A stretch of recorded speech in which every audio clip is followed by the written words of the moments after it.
So now I'd like to welcome Debra Rickwood to the stage. And Debra is Chief Scientific Advisor at Headspace and Professor of Psychology at the University of Canberra. Her research focuses on help-seeking behaviour and also on access to mental health care.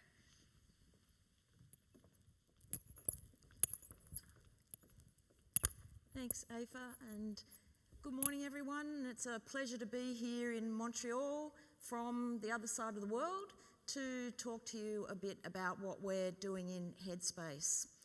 I just wait for my slides to come up. Do I need to do anything?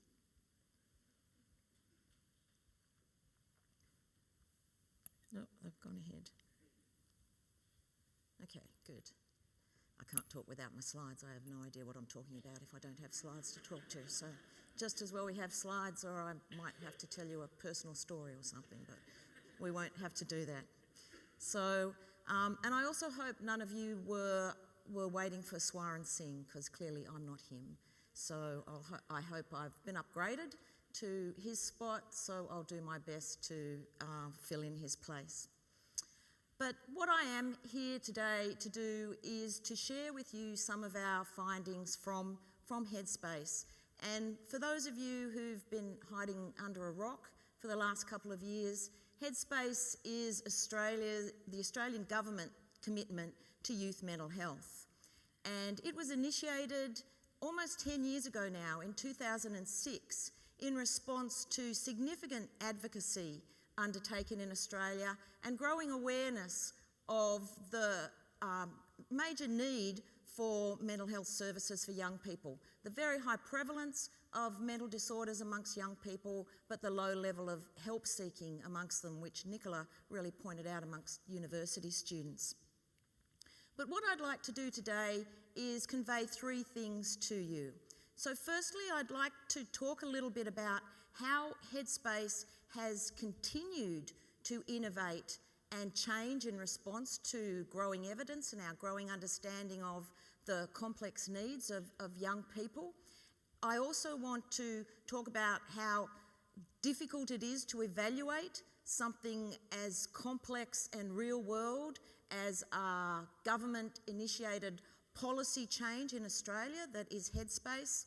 And I'm going to share with you just a sample of our evaluation findings and our outcomes, some of which are hot off the press and haven't been seen anywhere else before.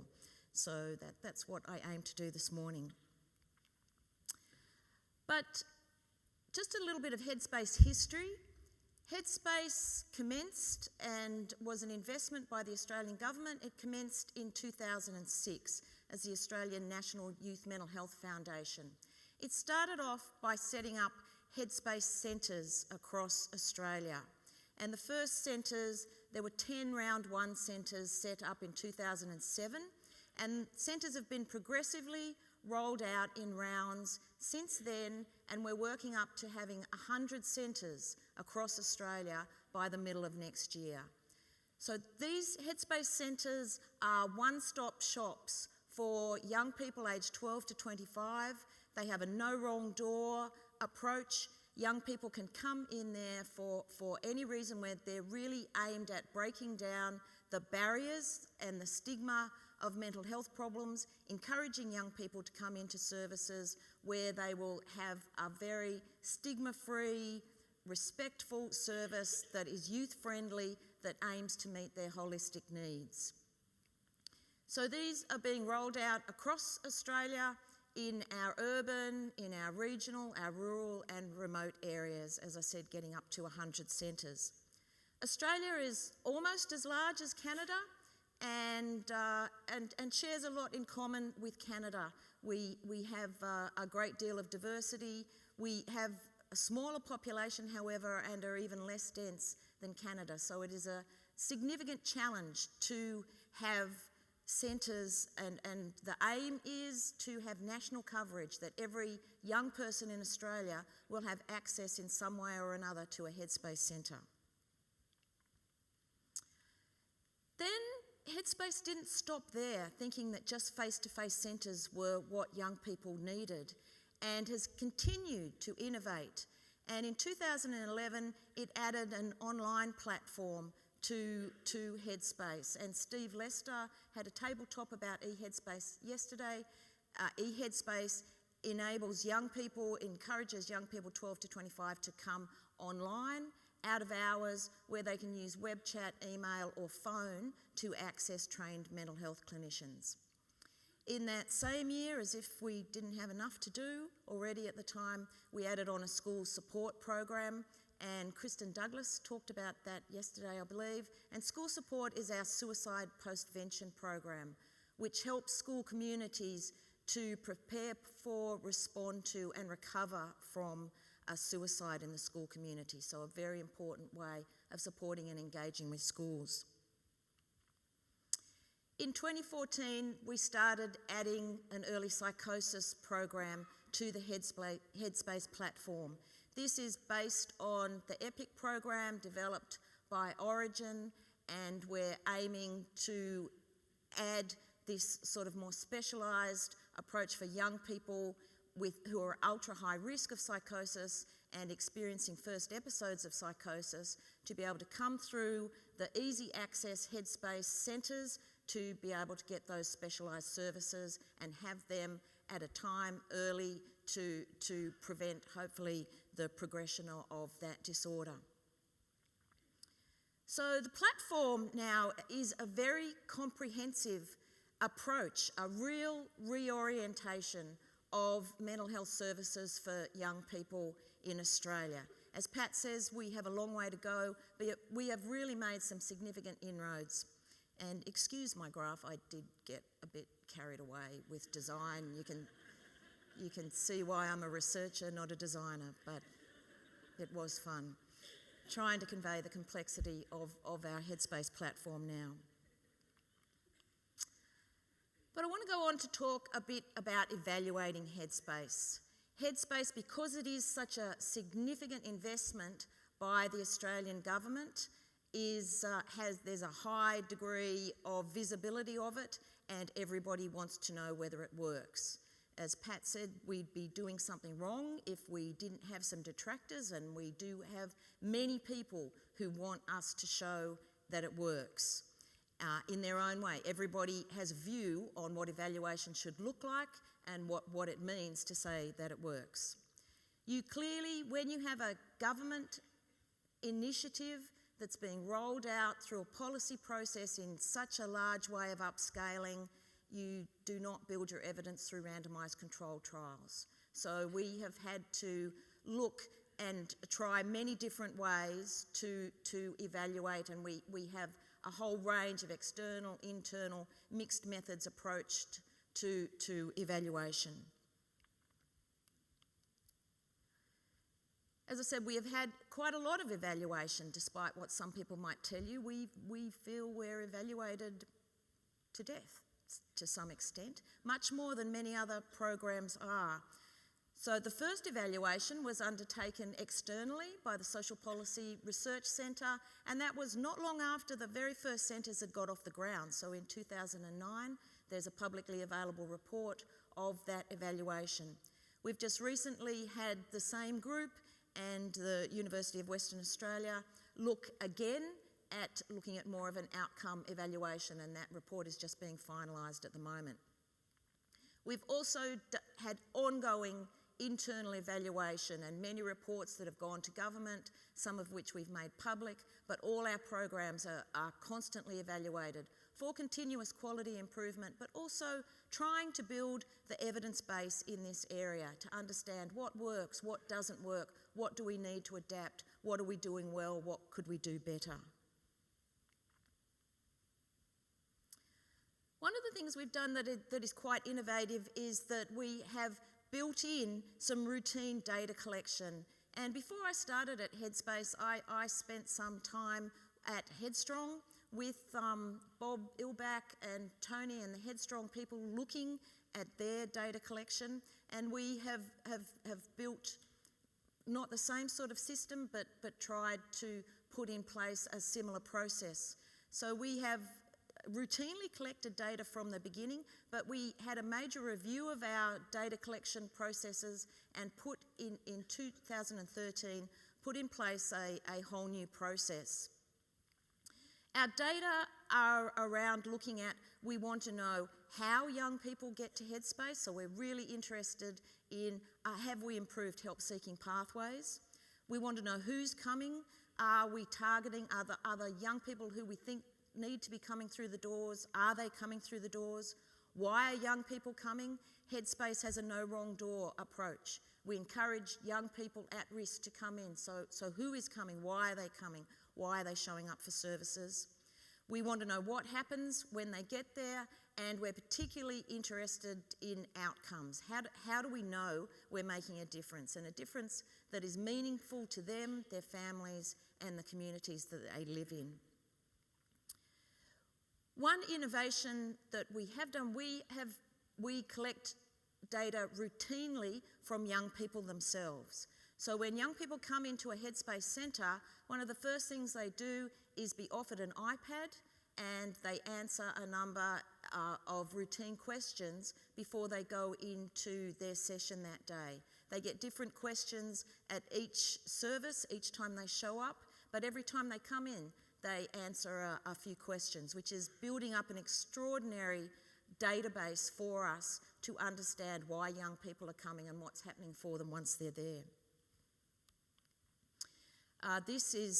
We're doing this across all our programs and building a very comprehensive integrated data system, which has a lot of learnings are involved in, but over time we think this is going to enable Headspace to really understand what it's doing and be able to put data in the hands and information in the hands of those that can truly use it to improve our services as we learn more about what we need to do in this space.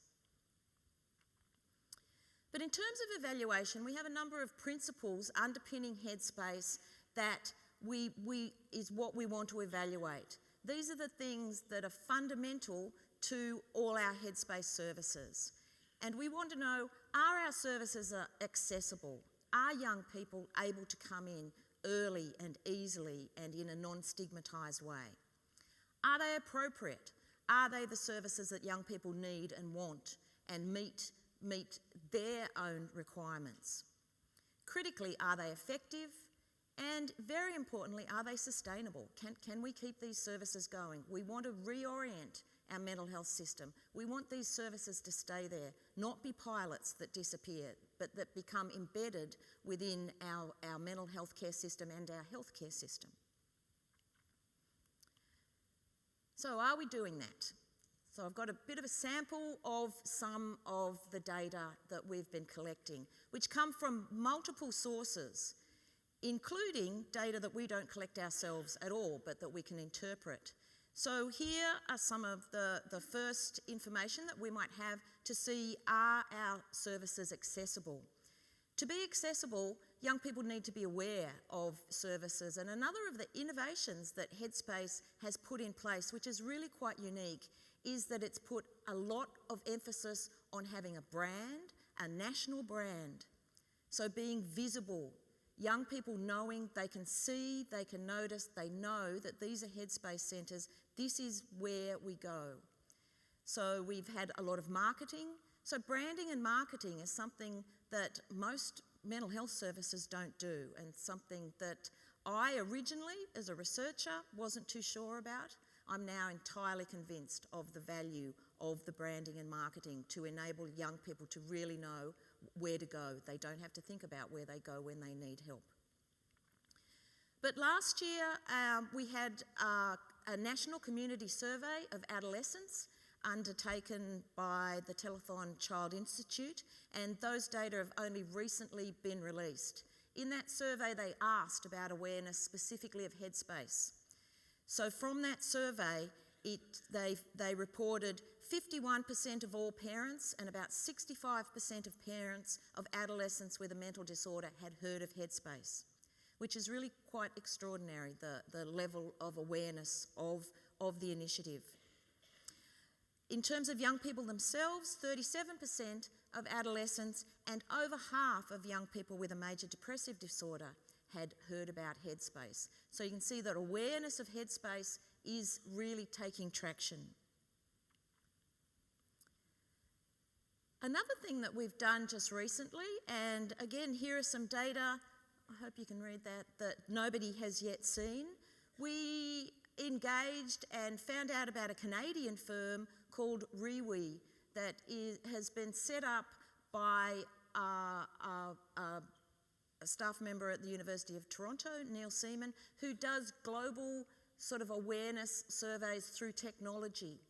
So we did this global awareness survey, just a few questions in May to July this year, where we have over 2,000 respondents from each of these 7 countries. So more than 2,000 young people answering a few questions across these countries for us to find out, is what we're doing in Australia making a difference to our country? And you can see from these indicators that it is.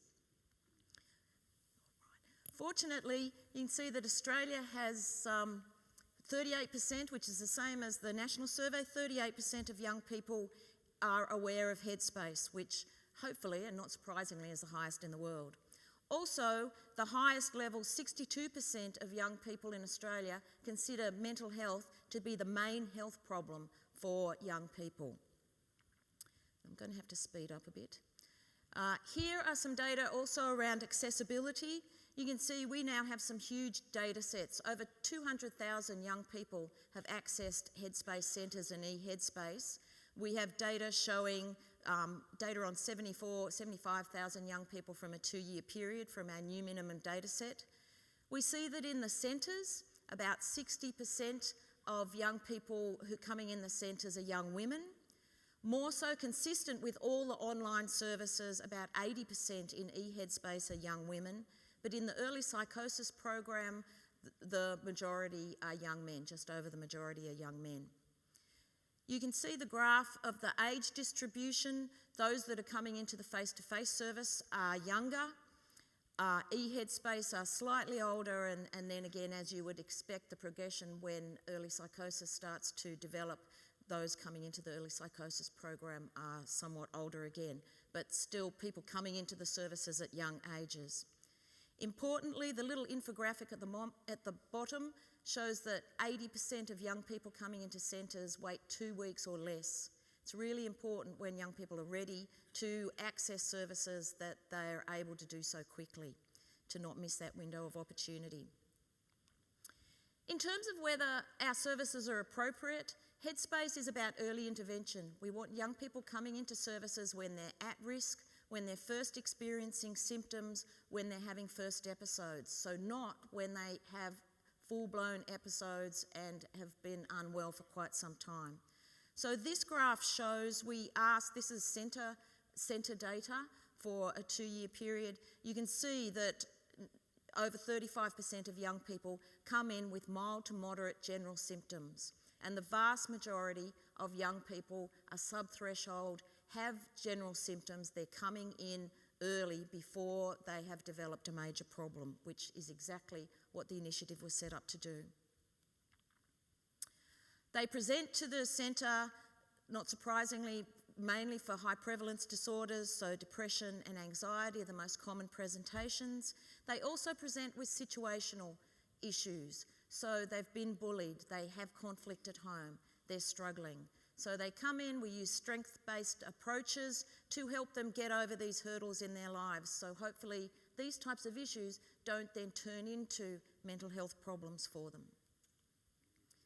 Yep, I'm just about finished. This is the most important slide, so let me get to this one. This is about how effective our services are, our outcome data, which we have published the 1-year data in the Medical Journal of Australia, but these are the most recent data, 2 years worth of information. So the K10 is a measure of psychological distress. The SOFIS is a clinician-rated measure of functioning. And you can see significant improvement means that young people from the first time they came in to the last time that we have data, significant improvement is that they had a change that was a moderate effect size. and 61% of young people on either of those measures significantly improve during their Headspace Centre experience. Reliable improvement looks at the measurement error, is a more stringent measure of improvement, so half of young people reliably improve, and 42% of young people on either of the measures clinically significantly improve, which means they move from being their scores in a clinical population range to, at their last assessment, their score is in the non-clinical population range. Those graphs just show that things are going in the right direction. The psychological distress is going down regardless of how many sessions a young person has, and functioning is going up. And the last slide, days out of role. Functioning is essential. One of the things we want to do is improve young people's functioning. And this shows that young people, for example, the top line there, those who came into the centres who had most or all days out of role in the last 2 weeks, that 77% of them improve, and most young people substantially improve in terms of their functioning. And I'm sorry to whiz through that so quickly. We have a lot of data. We have started to publish it, and we'll continue to do so, and I'd just like to acknowledge some of my colleagues who are working with me very hard to get through these data and get them out there into the public domain. Thank you.